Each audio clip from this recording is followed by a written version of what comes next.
like to welcome Supervisor Warren Slocum, who's going to kick us off tonight with a few introductory remarks. Very good. Thank you for that short introduction, and I appreciate short. Unfortunately, Supervisor Groom couldn't join us tonight. I know we'll all miss her, and we send her our best. Let me begin with a few comments just to say something that's obvious to us all, which is to say that the pandemic world that we've been living in for the last year plus, and other things like climate change and sea level rise and just a myriad of things that have come to our consciousness this past year have added stress in our daily lives. The whole world for kids has obviously changed with distance learning and now getting ready to go back to school. I know that a lot of parents and kids have been under a lot of stress, as we all have been. And so in my mind, the problem really isn't the stress per se, but it's how we choose to react to that stress that I think is important. And hopefully we'll get some insights into how to better react to the stresses in our lives tonight through some mindfulness, meditation, training perhaps, and some poetry. I've actually discovered that there's a lot of mindfulness and meditation in poetry, and I know tonight our poet laureates will really highlight that. I should also say just a huge thank you to the San Mateo County Libraries for organizing this and sponsoring the event and really doing all the day-to-day work that's necessary to do something like this. It's not an easy task, and the last-minute registrations and just all the things that go on are very much appreciated by myself and the Board of Supervisors, and I know especially Supervisor Groom.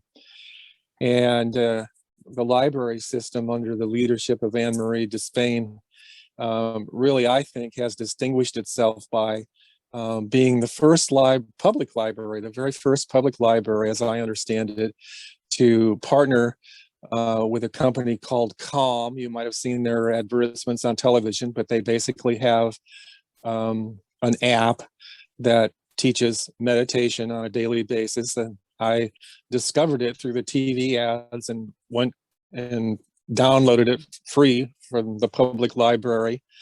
And just between all of us, I use it pretty much every day.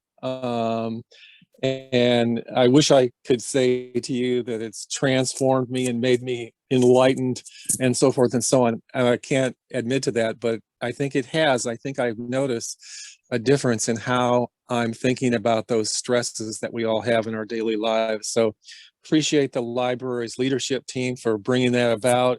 And of course, all the people on the library team, from Darren just right on through. You guys do an amazing job. I look at your Instagram accounts every day. They're very creative, and just know that you're appreciated. You know, Carole Groom and I started the Poet Laureate program. I think it was 2013. We did it together, and basically we wanted to elevate poetry into the consciousness of San Mateo County residents. And we wanted to elevate also just the whole idea of the literary arts in San Mateo County, because the arts, as we all know, are important. So with that, I'll bring my remarks to a close and just appreciate in gratitude everybody that's joined us on Zoom tonight. And I'm really looking forward to this on a deeply personal level. So thank you. Thank you, Supervisor Slocum. I am wondering, did I hear Carole? Is Carole with us?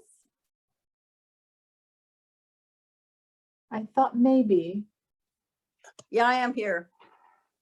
Yay. And I'm delighted to be here.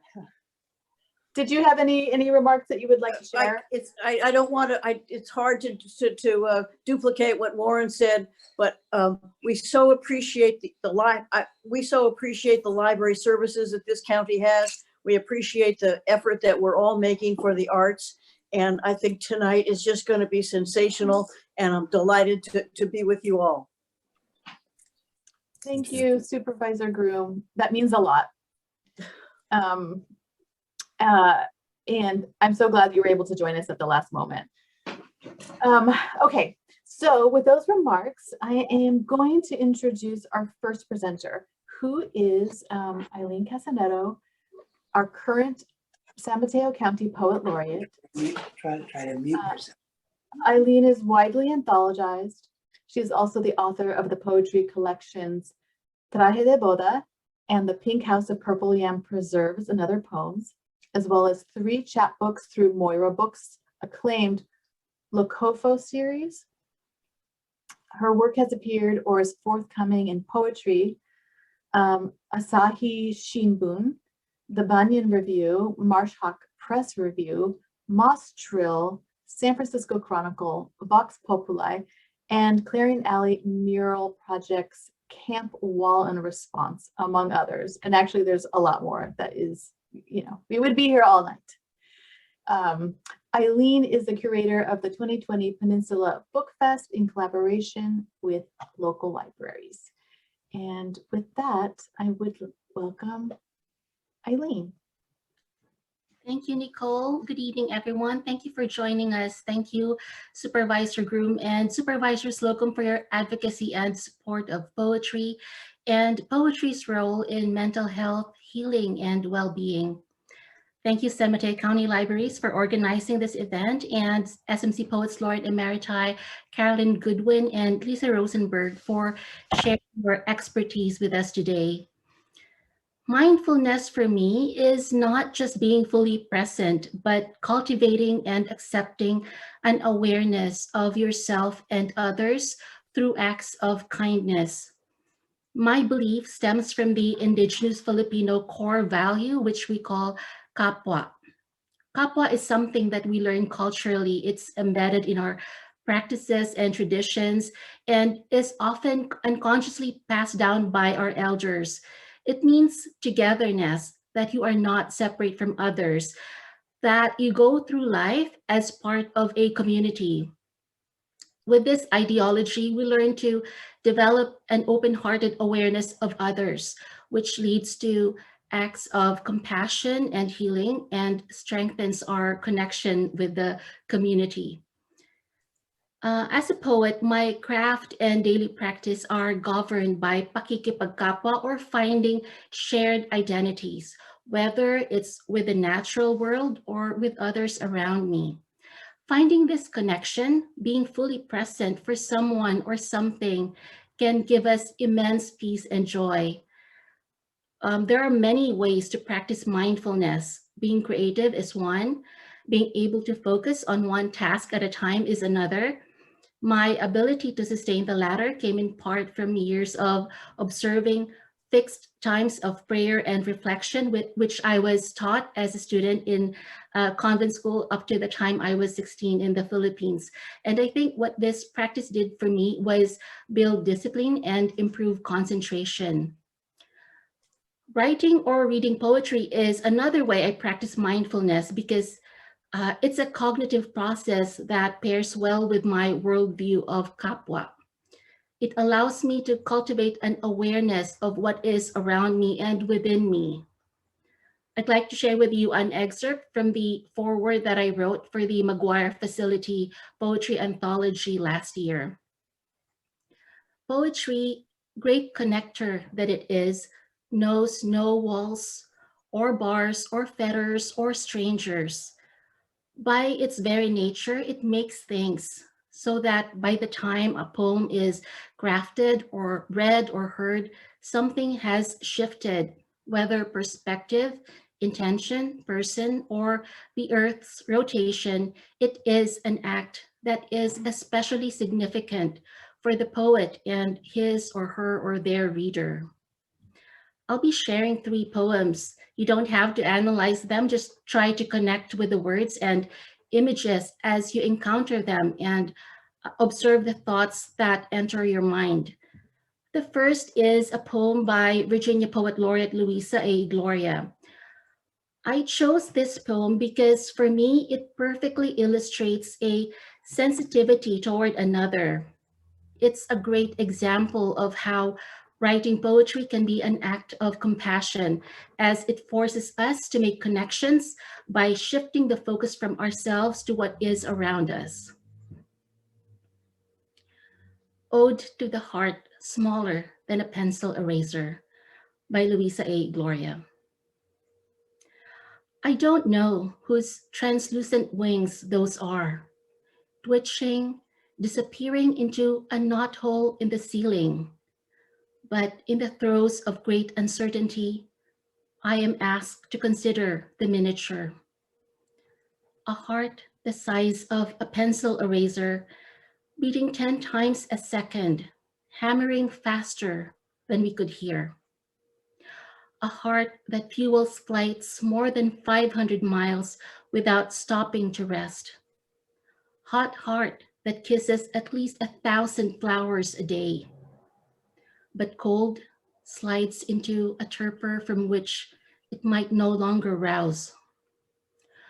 Oh, my constellation of fears shamed by a wing stroke, smaller than a baby's fingernail, thunderous as the world's wild waterfalls.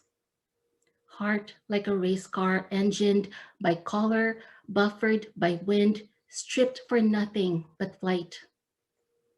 Chant of bearded helmet crests and booted racket tails, violet-tailed sylphs and crimson topazes. Rosary of charismatic names, amethyst wood stars, and rainbow bearded thornbills, pufflegs, and spatule tails. You've found me out. I have a bag of tortoise coins. I've spent them like a miser, hoarding each little bit of copper against that one stupendous day. I've lived mostly alone in the bricked up house of my heart, but a wind teeters at the door, smelling of skin and apple breath. This next poem was the first poem I've translated from Filipino to English. It was written by a friend of mine, Albert Alejo, a leading Filipino anthropologist and poet-philosopher, and also one of the early proponents of kapwa as an element of Filipino indigenous psychology. Lakbay Kamay ni Albert Alejo. Ano't tila singlawak ng lupaing pangarap, intong munti mong kamay, dito mahal sa aking palad. Ang mga ulap sa iyong mga kuko, ang mga bangin sa mga daliri mo, ang manipis na batis ng iyong balahibo at ang pagpapalit-palit ng panahon, ng init at lamig sa bigla mong pagpisil, pagbitiw at pagkapit ng ubod higpit. Sa bawat panaka-naka nating pagtatagpo, na kung bakit laging kailangang patago, lahat ay tila kawalang hanggang. Paano ba lalakbay yung pilit nitong nalulula at nangingingi kong mabilisang paghalik? A handbreadth's journey. How is it, my love, that your hand, though small, seems as wide as that longed-for land here in mine? The clouds on your nails, the ravines on your fingers, their thin brooks of hair, and the changing of the seasons, of cold and heat, as you quickly pressed, let go, and held tightly each time we meet. But why does it have to be in secret? Everything seems never ending. How can this, my dizzy, shy, hasty kiss make the journey? This last poem I wish to share was written after I spent time on the coast during a low tide. I chose this poem because in the process of writing it, I felt such a deep connection with the place and the lives between tide marks. In Half Moon Bay, there are all these halves at the edge of the sea, like half a heart of shore, briefly cradling a sea star that has bravely lost its arms. When its stone coral mouth is already drained of seawater, Its spine of honeycombed lime would be the last to go. At low tide, the feisty and starry flounder leaves tracks in pursuit of ghost shrimp, while the shy and snowy plover wades in and out of waves, not playing but foraging for sand hoppers. Its fortune tied with the tides like sand and moonshine. But count on the bread to still rise on century-old bricks 6 days a week, like goodwill or good fortune inside a wave. Thank you for listening. Thank you so much, Eileen. That was wonderful. I especially, like Carolyn, really loved hearing that poem in translation. That was a special treat. Thank you. So we will move to our next speaker, and that will be Lisa Rosenberg. Lisa served as the second Poet Laureate of San Mateo County and is the author of A Different Physics, a poetry collection that draws on her years in science and engineering. A former Wallace Stegner Fellow, she has a keen interest in the commonality of arts and sciences and in bringing shared tools to industry, education, and public discourse. Her poems and essays appear in journals and anthologies such as Poetry, The Threepenny Review, Witness, Organizational Aesthetics, and California Fire and Water, a climate crisis anthology. Lisa is a Mosaic America Fellow and has been awarded an upcoming Gerard residency. Thank you, Lisa. Thank you, Nicole. I want to extend my thanks to the libraries, San Mateo County Library System, for everything you do to keep poetry in our lives on a daily basis, and to the supervisors who really advocate for making poetry part of our collective toolkit. And in this case, for mindfulness, for calm, for achieving a sense of calm when we are in such turbulent times. And I had to put my my versification money where my mouth is tonight, because I did catch the news just shortly before we started about the mass shooting just a few miles away in San Jose. And there was, you know, before I turned it off, there was about a second and a half of a woman wailing. And that brief human sound said more than, you know, hours of reporting and analysis ever could. And it is part of the kind of body knowledge of the ways we communicate with each other, the sensory power of sound and language. And it did send me to reading Adam Zagajewski's Try to Praise the Mutilated World, and to some of Rumi's poems, and reminded me of our connectedness. And in that there's grounding, and there is this moment and the next.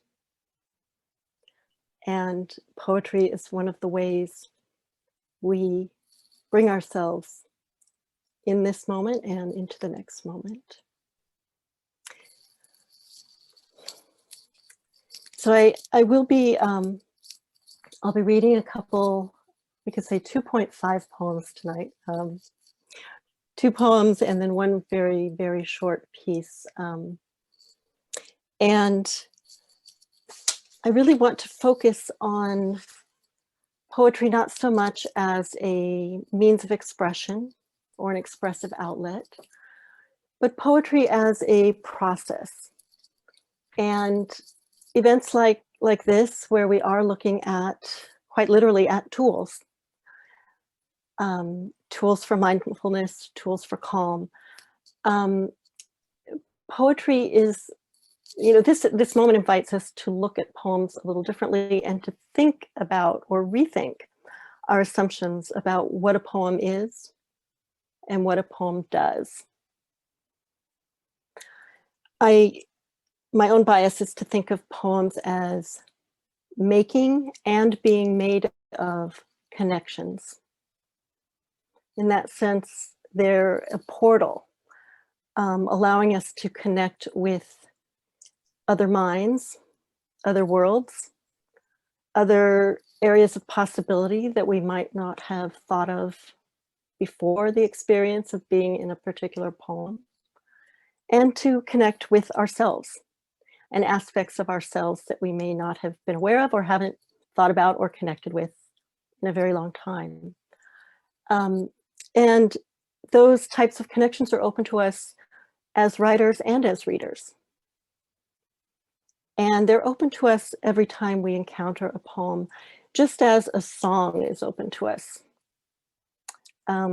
Because a poem comes in a very peculiar form, like song or like dance, the form preserves and is a vessel for that wisdom, and we can experience it every time we read it, recite it, carry it with us. That remains open to us, and every time we experience it again, we'll have a slightly different set of connections and insights, whether they're profound insights or what Robert Frost calls a momentary stay against confusion. So that said, I'd like to look at what are poems and what can they do in kind of two loose categories. And one is as an exploratory space, and the other is as a maker space. And those are related. As an exploratory space, poems come from the process of finding meaning through patterns of language. And through them, we can explore mysteries, questions, successes, failures, unknowns, delights, disappointments, and things that we aren't even aware of that we may encounter. And this happens through patterns of musicality, rhythm, language, these very physical aspects of language. And whether we are reading on a page or reciting aloud, we'll still have access to the physicality of language. I hope that most, if not all of you, do recite aloud in your head when you read a poem on a page. And I invite you to recite aloud whenever you're able, just to experience those rhythmic patterns that might escape your notice if you are reading silently and not subvocalizing, as we call it. The poems really do embody these old biological patterns, the wisdom of what emotions might be evoked by what rhythmic patterns or what tonal patterns.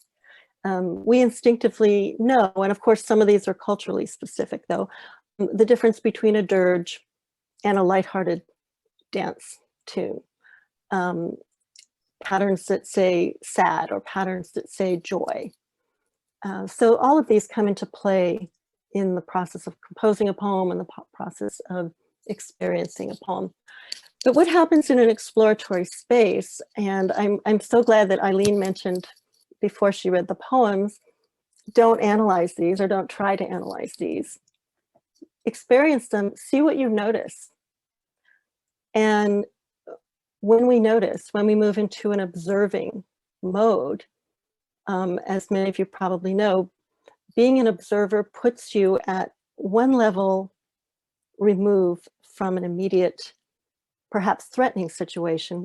With the distance of observing, you are in a safer space.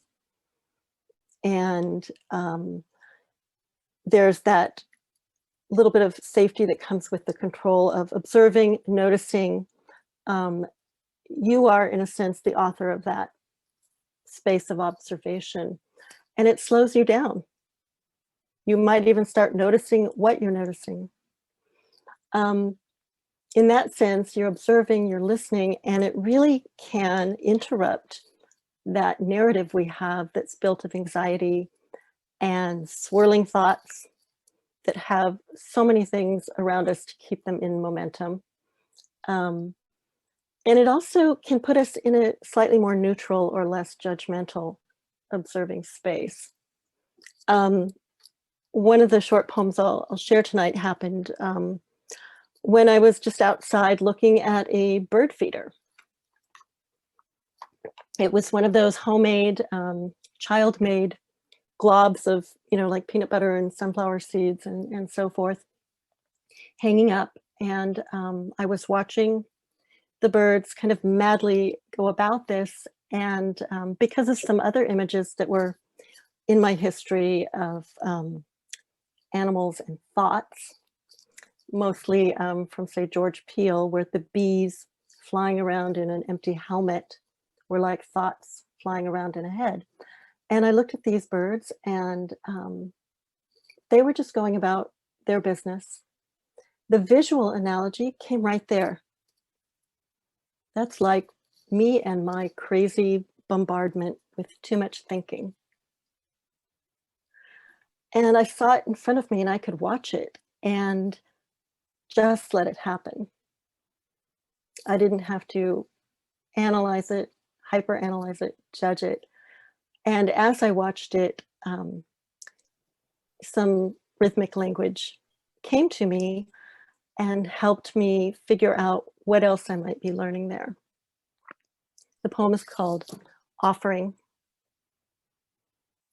This day, this hour, feast of paradox, of plentitude in the face of how we are taught. Scarcity, its army of thoughts, feeding at the seed ball, now and back again, like the junco or the house finch, red crest and all. So that poem really was kind of my little lesson on being in the moment, and not judging that moment, but observing it for what I might discover. So noticing parts of ourselves in the outside world, recognizing in objects, everyday objects, in other people. I found that I have been able to also connect with imperfection, and connect with imperfections in a loving way. So again, kind of a dampening of my regular experience of editing and judging. So those are just a couple of small examples of this kind of exploratory space. Probably on a par with that is we can discover sources of power. Power in language, power in poems, power in ourselves, and what some people might call taking up space and making noise. I want to share just a short quote from a dear friend and mentor, poet who left us too soon, almost exactly a year ago, from Yvonne Boland. This is from her book, Object Lessons, which is a book-length essay. And she talks about her very tortured early studies in Latin and how gradually there was a shift. And she noticed a sense of power. I had never known words as power, except they were the fragments and ambiguities of quick comments, commands, and also about insults about being an immigrant. And she says, suddenly, words were a sinuous path to clarity and safety. So discovering the sense of agency we can have when we put together words, when we are attentive, when we put our noticings together and come up with a momentary stay against confusion, an insight about ourselves or about the world, when we start making meaning through patterns of language. This is one of the ways that we build voice and discover voice, and one of the ways that we can take up space. I would like to read at this point what for me is a kind of on my new favorites list. You know, I have I have these favorite poems that I carry around, often memorize. The list changes over the years, but this is in the current closely held group. It's by Lucille Clifton, and it is called Cutting Greens. And it's very short, but it embodies, or I think it shows both the body knowledge, the kind of power that comes through language, as well as the properties of discovery and how these kind of very small particular observations can create moments of discovery, even in the most ordinary circumstances, like a kitchen. Cutting greens. Curling them around, I hold their bodies in obscene embrace, thinking of everything but kinship. Collards and kale strain against each other, away from my kiss-making hand and the iron bed pot. The pot is black. The cutting board is black. My hand.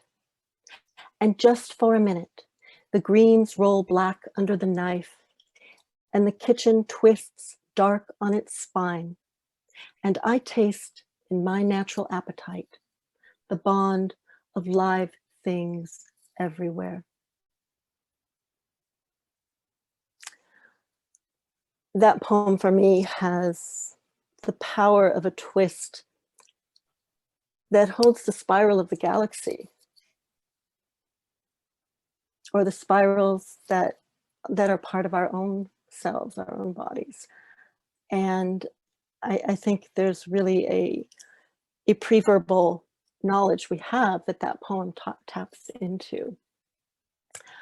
I will close with a few more remarks on this maker space aspect and a poem to the makers. There's this patterns, the presence they create, the song-like aspects that we can come back to. And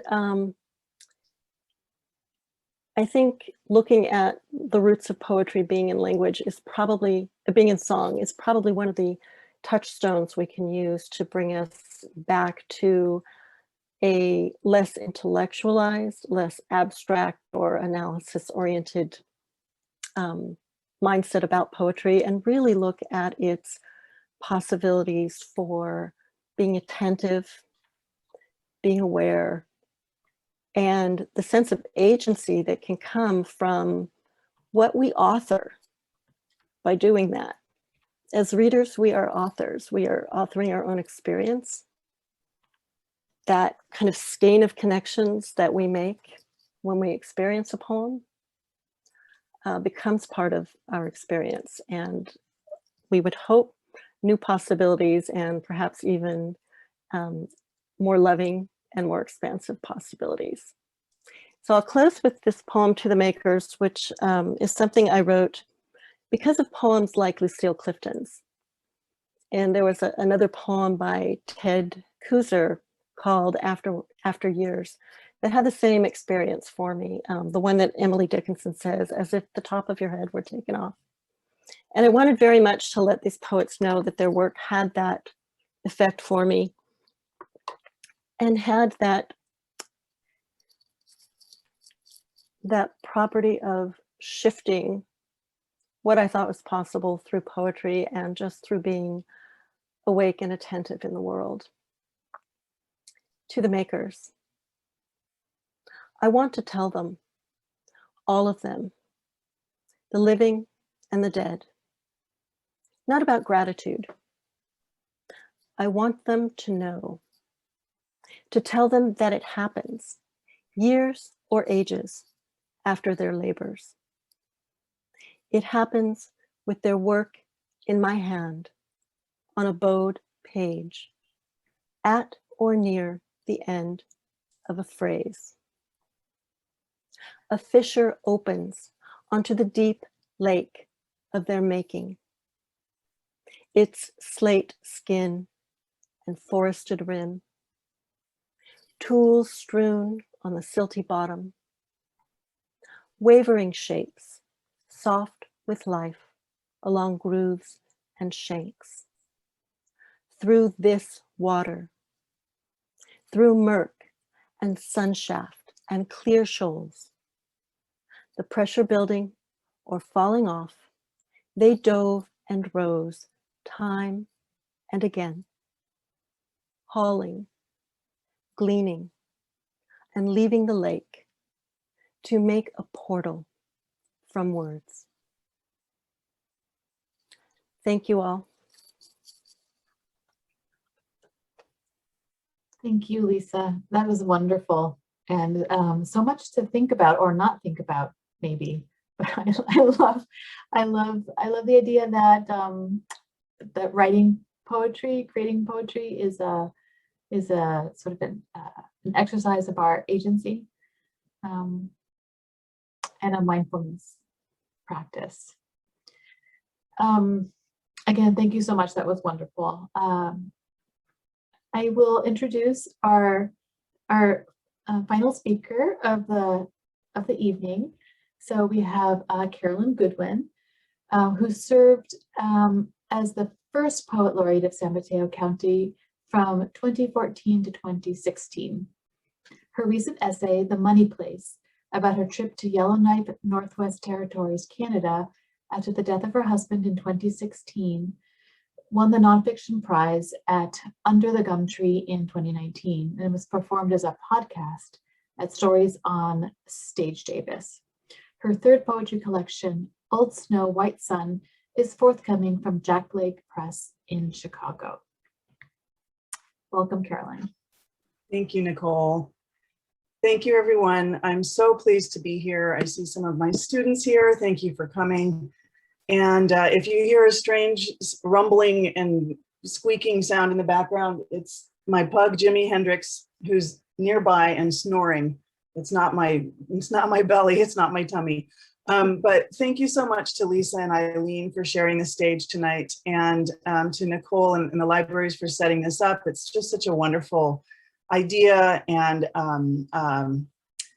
opportunity for us to be together in this space, this new space that we have. And a big thanks to Supervisors Warren Slocum and Carole Groom, who are such amazing working people who advocate for the art of poetry in our beautiful county. And it brings back so many memories for me of just from the day that Supervisor Slocum called me and I was in my yard and asked me to serve my county as Poet Laureate. That was like, I think it was November 2013. So yeah, it was just such a wonderful opportunity for me as an artist to get to have that happen in my life. And so I'm super grateful, and I continue to be grateful. And on that note, San Mateo County, where I am at the moment on the San Mateo coast, and where many of you might also be, the best Bay Area county by far, and I don't apologize. If you look on the San Mateo County government website, you'll see it says all of California in one county. But one of the things about being Poet Laureate is like learning about the history of place and learning about the different cultures and languages that are around me was just so exciting and so much fun. But I also learned today that San Mateo County is the third smallest county in the state of California by land area. So we're all sort of like sandwiched in here on the peninsula, more than 769,000 of us. I read somewhere, I couldn't find it again, but there are 33 different languages spoken in San Mateo County. And I did find this statistic that 45.8% of households in San Mateo County speak non-English language at home. 45.8% of households in our county as their primary language is not English. So what a beautiful opportunity for all of us, right? And another little known fact about San Mateo County that I found today is that we have one of the largest Tongan communities outside of Tonga, with 13,000 Tongan Americans in our county. We also are home to the tech giants, the bay, the coast, open space preserves, elephant seals, redwood forests, endangered butterflies, many other species, many different microclimates and opportunities to experience nature and all of nature's diversity. So it's a gorgeous place to live, lots and lots of wonderful things about this place, but also I end up feeling sort of pulled apart by all the by all the beauty, and also social media and the emails and the texts and the different learning and video conferencing software platforms that we've all been asked to, you know, sort of navigate, especially in the past year. Not to mention tracking down my passwords and remembering how to log into different things at different times. It can be very, very stressful. And so what I tell my students as far as mindfulness and as far as having a poetry writing practice and reading practice is that it's really true that a little bit a little bit of time every day for a poem a day in your email, or going to the bookshelf early in the day to just randomly choose a poem to read aloud. Poetry is such a great art form because we can own a poem as a reader. We can memorize poetry. We can embody it. We can walk around our homes speaking it out loud, which I encourage my students to do. Just like, don't listen to what if your family thinks you're nuts. Just like walk around saying your poems out loud because it's like, it's good for your brain. So mindfulness and being engaged in this very old art form of poetry that has these really deep and long cultural connections is really a privilege. So a little goes a long way with poetry and mindfulness and reading and all that good stuff. And also I encourage my students and the people I care about to kind of find your poetry heroes. Find someone whose work really speaks to your heart. You might not know exactly why that happens, but if you find a poetry hero, read all their work, you know, and read their biography, learn about what drove them to this art form, learn about their poetics and why they were or are poets, and read as much as you can about them and memorize their work and just like totally get into it. That's what I say. And it's also a great way to learn about your own culture. I've learned about my Welsh roots in the last several years, maybe 10 years, reading contemporary poets and the history of poetry of Wales in the UK. So that being said, I chose a passage from this wonderful little book called The Art of Attention by Donald Ravel, A Poet's Eye. And Donald Ravel writes, "It happens often. I will be reading a quiet passage concerning something wordless and near, a domestic animal, a flowering plant on a windowsill, an injured bird, and suddenly I find myself still reading the poem, but praying too, asking God to watch over the animal, to prosper the flower, to mend the bird. It seems ridiculous, especially when I remember that the poem was written a while ago, sometimes a very long time ago, and that in all likelihood, the subject of my prayer has long since died. Nevertheless, it is wonderful to be drawn to attend what I am reading so entirely that even its most ephemeral presences are present to me and matters of concern. Nothing is impossible for such a poem. More than convincing, it is a conviction. More than moving, it is a perpetual worldly motion." So on that note, I'd love to share with you one of my poetry heroes, which is the late, great Victorian poet, Gerard Manley Hopkins. If you hang out with me, I sometimes bust out a little Hopkins here and there. And Hopkins lived in England, and when he lived in North Wales, he converted to Catholicism and he passed away in Ireland. So he lived from 1844 to 1889. And he had such a distinctive voice, and he was doing really strange new things with sounds. He had a unique way of praising God through vivid imagery and sound. So this is a sonnet by Gerard Manley Hopkins called God's Grandeur. And the language is quite old-fashioned, but the feeling of the poem comes through, and the heart of the poem I know that you'll feel. God's Grandeur by Gerard Manley Hopkins. The world is charged with the grandeur of God. It will flame out like shining from shook foil. It gathers to a greatness like the ooze of oil crushed. Why do men then now not wreck his rod? Generations have trod, and all is seared with trade, bleared, smeared with toil, and wears man's smudge and shares man's smell. The soil is bare now, nor can foot feel being shod. And for all this, nature is never spent. There lives the dearest freshness deep down things. And though the last lights off the black west went, oh, morning at the brown brink eastward springs, because the Holy Ghost over the bent world broods with warm breast and with, bright wings.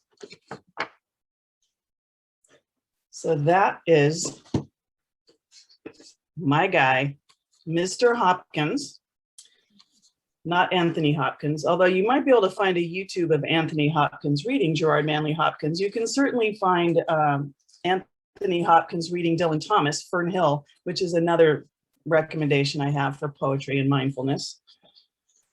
And let's see how I'm doing for time. I am doing fine for time. So I would love to share my ode, my list poem for the red-legged frog, the California red-legged frog, which is from my second collection, The Paper Tree. And this is just a list poem that repeats the same word at the beginning of each line, sort of a celebration and a reality check at the same time. For my hands also held him, for he was dry and tiny at the edge of the pond where the mud shone. For the rain arrived with the tides, and it filled my dreams. And in my dreams we gazed into our own skulls. For the poem rose up the tree trunk, for paint held the dust motes and pigment. And the young man painted an owl on the bricks, and it was good. For there were the torn clouds and sea lavender, the purple stems. For behind the white lattice work, the weeds glowed, and a light arrived from the coast, and the hissing was high in the cypress. For he also held me in his hands. For the end of life is nothing. For a fragrant sage blew in from the desert, and the hummingbird and woodpecker made their sounds in the lane.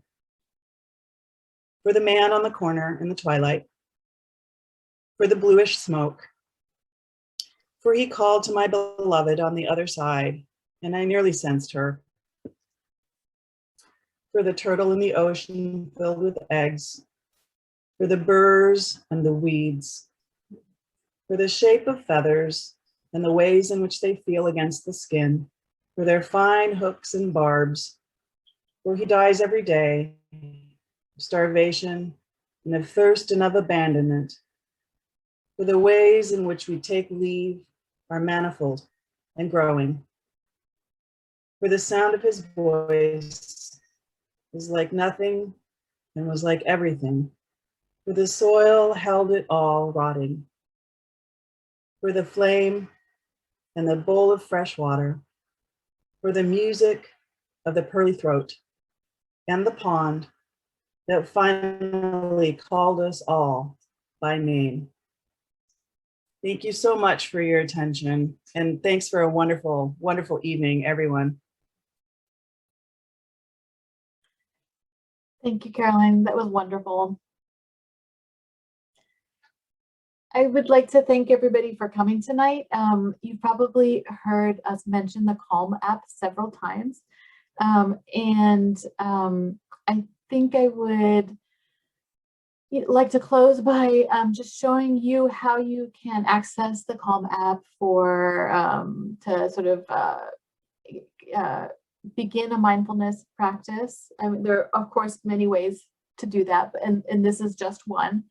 But before I do that, I want to invite you to use the chat if you just want to share comments or thoughts with our three poets tonight.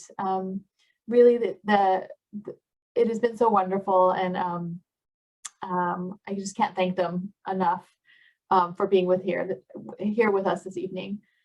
And maybe while I'm showing the Calm app, maybe you can, if you have questions for the poets, you might be able to just drop them into the chat as well. And Eileen, Louisa, and Caroline can look at the chat and see if there's anything that they need to respond to. So really quick, I am gonna share my screen. Let's see. Here we go. So this is the Calm app. So can everybody see? It's this beautiful site. You fill out a little form with the library, you put your information in, your library card, and then you get a code from us, and then you create an account. You have this app. It looks like this. There is what's called a daily Calm, which is updated daily, which you find here at this little home tab.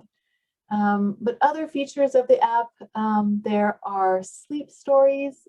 This is really cute. I think a lot of us have had sleep trouble this past year. So there's tons and tons of content here, and you'll see a lot of like famous celebrities. So there's content for children as well. I just saw Kate Winslet, but she's reading a sleep story for a child. There's meditation. There's sort of sounds and music and kind of ambient noise for meditation. There's music. There's something called a masterclass for deeper dives into your meditation practice. And actually, I think this is this is sort of some guided stretches and relaxation techniques, some breathing stuff here as well. And this one is my favorite, actually. These are just little sounds like maybe frogs or, you know, rain in the forest or wind in the grass, something like that. It's very enjoyable. So this is what Calm looks like. I'm going to stop sharing my screen, and I'm going to drop some links in the chat so that you can get a code and start your own account if that's what you would like to do. I know that Supervisor Slocum is a user of Calm. I think maybe Supervisor Groom is as well, and have had lots of great experiences with it. And of course, we're just really happy to be able to offer it to you through the library with your library card at no cost. Okay. Let's see. So I've put the link in the chat for like an FAQ for the Calm app and how to get the code to make your own account. And let's see, I'll put one more link in the chat that explains a little bit more about Calm. And then I think I'm just gonna, before we close, we have about 2 minutes. I'm just gonna sort of open it to any of the poets who would like to speak again, if there were questions, or either of the supervisors, if there are any final remarks.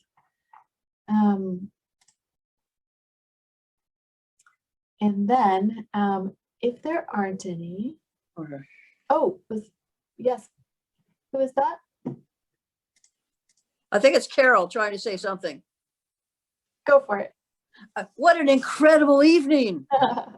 You know, what a wonderful night listening to our poet laureates, hearing their idea of what other poets have had to say to us.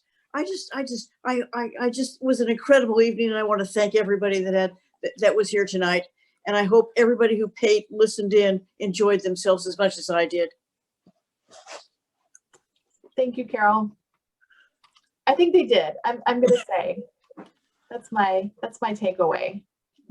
It was a really, really fantastic evening. Thank you so much. Nicole, I just wanted to mention that there's so much to talk about and explore here. And tonight was really, touching on a lot of different things. And we hope to be able to share this in some more ways in the next two events. Talking. Yeah, so stay tuned. As soon as we have For the details for the libraries. next two events, we will let you know. And just one other announcement is that we will be conducting a search for our next San Mateo County Poet Laureate. That will happen, that will kick off sometime this So who is she? Well, we don't know yet. Our current Poet Laureate is, of course, Eileen Casaneto, but who will be this one? It's 8 o'clock, everyone. Thank you so much for joining us.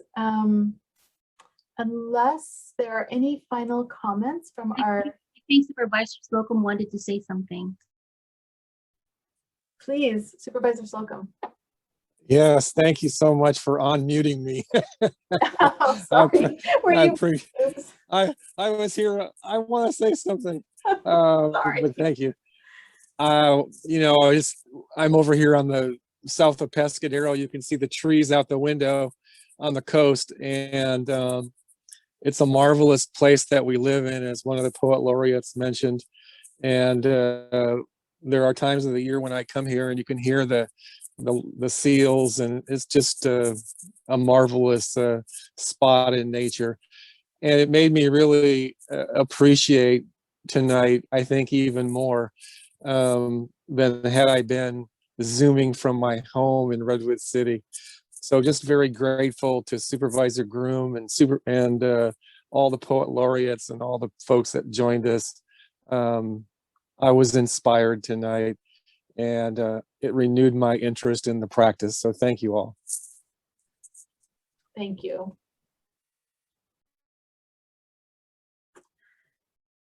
So a final thank you to our speakers tonight.